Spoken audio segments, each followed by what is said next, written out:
Pag nakatagpo kayo na tao na very valuable, precious, ang husay, ang galing, may prinsipyo, dapat niyong pahalagahan. Kahit pa nga sumasalungat sa inyo. Kahit pa na paminsan-minsan hindi sanayon sa inyo.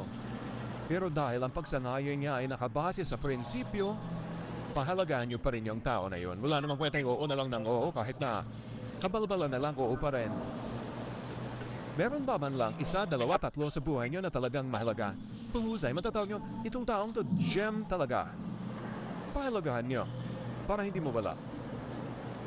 Kasi, bihira na niya yung isa buhay ng tao na nakakakuha siya ng pearl of great value. Anong sabi sa mga parables ni Jesus?